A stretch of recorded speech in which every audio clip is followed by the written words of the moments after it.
देखिए, जिन 8 लोगों को गिरफ्तार किया गया है, ये 8 लोग वो हैं जो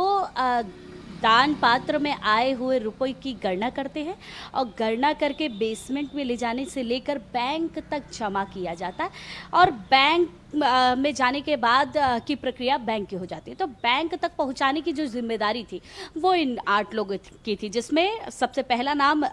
रमाशंकर यादव टिन्नू, जिसको लेकर सबसे ज़्यादा चर्चा की जा रही थी, जिसको लेकर अयोध्या में ये कहा जा रहा था कि बहुत सारे उसने ज़मीन खरीद रखी थी, बहुत सारे होटल बना लिया था उसने इन सभी चढ़ावे की चोरी मामले के। तो टिन्नू का जो विशेष कार्य था वो था कि वो बेसमेंट में गिने हुए पैसों को ले जाया करता था। उसके अलावा अनुकल्प मिश्रा जो गणना में शामिल था, मतलब जो दान पात्रों में पैसे आया करते थे उसकी गणना लगातार करता था। लवकुश मिश्रा की जिम्मेदारी थी कि जो काउंटिंग किया जा रहा था उसकी लगातार जिम्मेदारी दी गई थी कि वो एक एक चीज़ों को देखा करे। साथ ही साथ सुभाष चंद्र श्रीवास्तव, जिसके बारे में आपने भी कहा कि वो एक रिटायर बैंक के कर्मचारी थे और जिस तरीके से उनकी भी जिम्मेदारी थी कि वो नज़र रखा करे कि आखिर किस तरीके से कैश काउंटिंग हो रही है, और उसका पूरा प्रभार उनको दिया गया था कि बैंक तक ले जाने की जो एक जिम्मेदारी थी वो कहीं ना कहीं इनके ऊपर दी गई थी। करुणेश पांडे जो दान कक्ष में देखा करते थे कि आखिर पैसे कहाँ से आ रहे हैं, कहाँ रखे जा रहे हैं और कैसे काउंट किए जाएंगे। उसके अलावा जो 3 आरोपी और थे, मनीष यादव, अविनाश शुक्ला, रमाशंकर मिश्रा,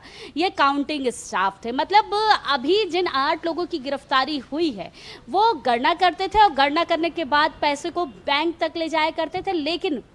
जिस तरीके से चोरी का प्रकरण सामने आया उसमें पूरी तरीके से ये माना जा रहा है कि गुप्त सीसीटीवी के जरिए ये सारी चीज़ें पकड़ी गई थी कि लगातार राम मंदिर में चोरी की जा रही, क्योंकि दान की राशि जिस तरीके से लगातार जमा हो रही थी उसमें कमी आने लगी थी और ये माना जा रहा था कि जब ये कमी को पकड़ने की कोशिश की गई तो धीरे धीरे करके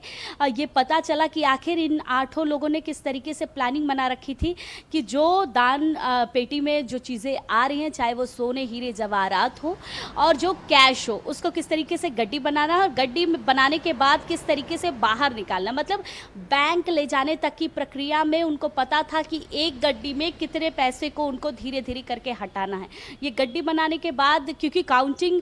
जो बैंक स्टाफ था वो करता था मशीनों के द्वारा, तो उससे पहले ये पैसे निकाल लिया करते थे।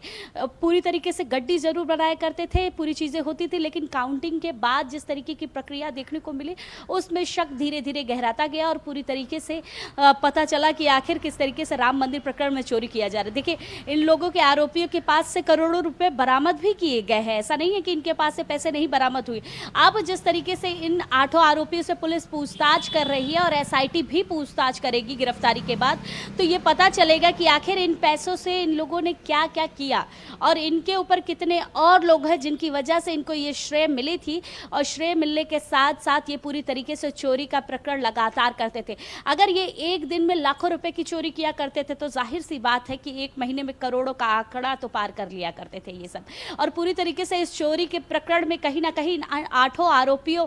की गिरफ्तारी के बाद अब उन लोगों के गले भी फंसे हुए हैं जो लोग इनको श्रेय देकर चोरी लगातार